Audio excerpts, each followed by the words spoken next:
Raffi Gilan sebagai scriptwriter. Assalamualaikum warahmatullahi wabarakatuh. Shalom, Om Swastiastu, Namo Buddhaya, Salam Kebajikan. Halo teman-teman semua, kembali lagi bersama Koma Talks, Komunikasi dan Pengembangan Masyarakat Talks. Pada kesempatan kali ini, aku Vika Joyelinda dengan NIM I3 41241058 akan menjadi host pada podcast kali ini yang akan memandu topik kita pada kali ini yang tentunya lagi hangat-hangatnya nih, dan menurut aku merupakan satu topik yang sangat penting juga untuk dibahas, yakni ketimpangan struktural ekonomi dan politik yang dihadapi di desa. Nah, tentunya pada kesempatan kali ini aku nggak sendirian dong. Aku akan ditemani oleh dua narasumber kece kita, yakni mahasiswa semester 3 dari Prodi Sains Komunikasi dan Pengembangan Masyarakat. Mari kita sambut Bagus dan Aya. Halo, Mika. Selamat sore, Aya Ya, dan Bagus. halo. Gimana kabarnya? Sore juga. Oke, thank you. Nih, oke, sebelum kita lanjut nih ke Koma Talks-nya, Ya, aku mau tanya-tanya dulu gimana memulai hari dengan menjadi mahasiswa semester 3 gitu. Oke, siapa dulu nih? Dari Ayah dulu boleh. Oke, aku dulu ya. Boleh. Untuk aku pribadi sih agak shock ya.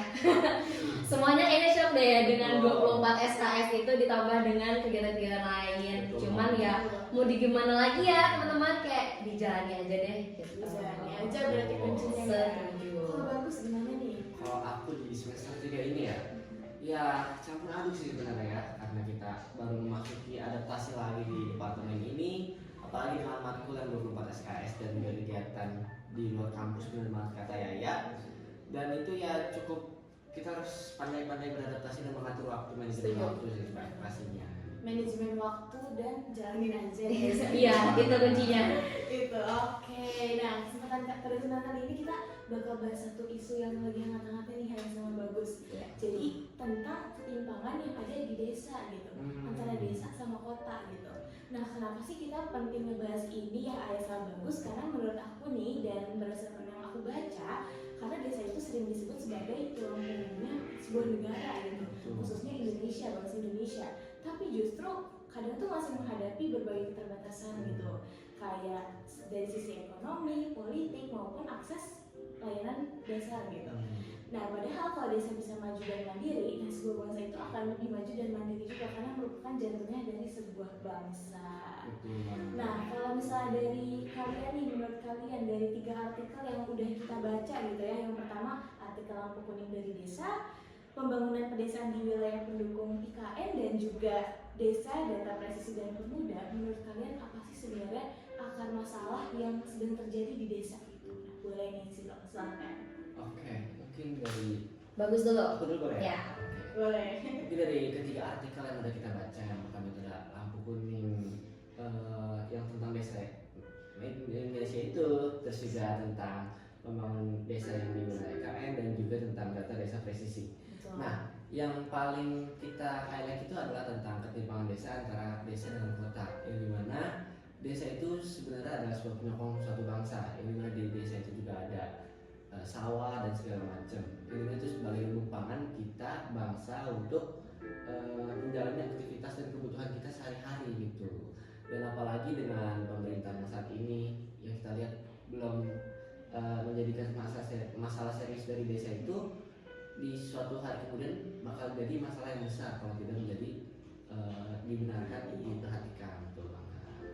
Kalau dari Ayah nih, Sebenarnya udah tersampaikan semua ya sama Gus. Cuman aku setuju banget sih. Apalagi aku lebih nge-highlight di artikel yang tentang superhero itu loh, superhero Indonesia, yang tentang desa, data presisi dan pemuda. Nah, maksudnya kayak di situ kan banyak banget hal yang mengarah ke peran pemudanya gitu. Nah, menurut aku itu sih poin pentingnya gitu loh. Karena apa ya? Menurut aku pribadi dari si tanpa adanya data-data presisi ini, terus juga lemahnya data gitu, menurut aku itu bisa jadi salah satu hal yang membuat kebijakan desa ini tuh enggak apa ya, kayak enggak nyambung juga dengan keadaan yang realnya gitu. Kalau misalnya nggak dibarengi dengan data yang pas gitu, dengan data yang aktual dan faktual gitu. oke, berarti lumayan masih banyak ya PR kita untuk menyelesaikan permasalahan di desa gitu ya. Nah dari munculnya permasalahan tersebut kan pasti ada faktor penyebab ya. Nah dari faktor penyebab ini timbullah dampak gitu. Kalau menurut Bagus dan Ayah dari artikel yang sudah dibaca, apa aja sih faktor penyebab dan dampaknya gitu? Oke, yang pertama itu tentang ketimpangan desa. Kalau di struktural desa yang gimana itu banyak banget faktor yang dipikir. Nah, untuk teman-teman juga kalau tahu tentang penyebab desa itu, misalnya kayak yang pertama, yang paling gampang ya, pemerintah itu nggak terlalu memperhatikan wilayah desa yang tertinggal, misalnya di wilayah pelosok dan 3T pastinya. Yang kayak aku tahu tuh di desa Umak di wilayah Papua Selatan ataupun Tengah gitu, itu benar-benar tertinggal banget dari wilayah kesehatan, ekonomi, pendidikan, sosial budaya itu juga benar diperhatikan dan kurang didukung oleh pemerintah gitu. Terus juga tentang data presisi, kalau kita kaitin tadi, di data-data di desa itu sangat kurang, setidaknya itu nggak terlalu bagus itu data-data tentang kayak masyarakat yang tertinggal yang harus dibantu segala macam. Misalnya kayak kalau dikaitin dengan kasus COVID-19 di desa itu kan pasti warga banyak kan yang harus menerima bansos itu, seharusnya orang yang butuh tapi malah data presisinya itu nggak benar, jadi salah target dan meleset gitu kalau berdasarkan dari artikel yang kita baca sebelumnya gitu.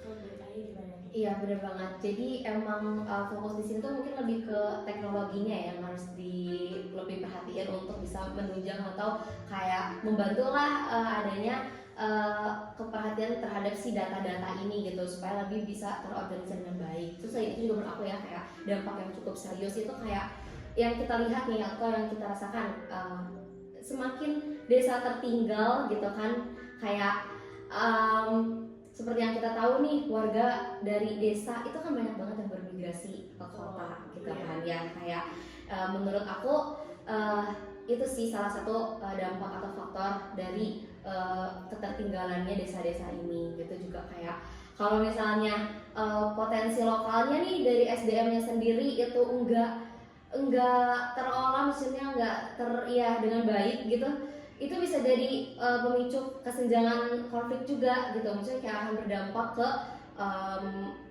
pengelolaan sumber daya alamnya. Kalau misalnya tanpa adanya sumber daya manusia kan siapa gitu yang akan meneruskan adanya sumber daya alam ini kayak gitu. Oke, berarti juga banyak faktor yang menyebabkan dan begitu pula dampak yang ditimbulkan gitu ya teman-teman. Nah, kalau dari banyaknya masalah dan dampak yang dihasilkan nih, kira-kira kebijakan apa sih teman-teman yang sudah dibuat sama pemerintah yang bisa menanggulangi permasalahan ini? Atau mungkin menurut teman-teman undang-undang apa sih yang bisa diimprove gitu untuk bisa membuat desa itu lebih baik gitu? Silahkan. Mungkin dari aku dulu kali ya. Boleh. Nah, kalau yang aku tahu itu kebijakan yang ada di saat ini itu pemerintah sebenarnya udah mencuri beberapa kebijakan yang pastinya untuk mendongkrak desa-desa yang tertinggal itu sendiri gitu. Kayak kalau nggak salah itu yang aku baca juga ada sebuah undang-undang di Undang-Undang Desa tahun 2014, program dana desa dan inisiatif data presisi desa, yang dimana desa itu diberikan sebuah seperti kayak otonomi sendiri gitu untuk mengatur desanya gitu, dari dananya, terus juga masyarakatnya, potensi lokal dan segala macam. Terus juga di desa itu juga sudah ada BUMDes, Badan Usaha Milik Desa gitu, yang dimana untuk mengembangkan kewirausahaan atau ekonomi dari desa itu sendiri gitu. Selain itu juga ada data desa presisi gitu, yang dimana dekan kita FEMA, Profesor Sofyan itu udah menjadi sebuah agent di data presisi itu untuk desa-desa itu agar didongkrak lagi biar bisa lebih baik lagi untuk menuju semakin diperhatikan gitu. Iya betul banget. Balik lagi sih ya, kalau dari aku pribadi itu peran pemuda sebagai agent of change gitu. Itu harus mulai dilibatkan gitu dalam program-program, ambil misal program kewirausahaan kayak gitu. Tapi menurut aku pribadi ya, sayangnya pelaksanaan kebijakan-kebijakan ini termasuk yang udah disampaikan oleh Bagus tadi itu masih sangat terbatas gitu. Mungkin ini juga ada kaitannya sama kayak adanya ketidakperhatian terhadap data-data presisi itu tadi yang sudah aku sebutkan. Kayak masalahnya juga ada di transparansi, terus juga akuntabilitasnya, dan juga kapasitas aparatur desa yang mungkin belum sepenuhnya berjalan dengan baik.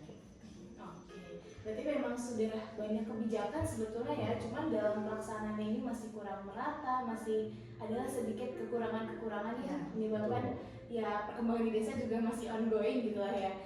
Nah, dari adanya kekurangan-kekurangan itu nih, dari teman-teman ada nggak sih solusi yang lebih kompleks gitu? Kayaknya kalau menurut teman-teman, wah ini bisa nih diinisiasikan gitu, atau mungkin dari pemerintah sudah adakah solusi yang lebih terbaru gitu teman-teman?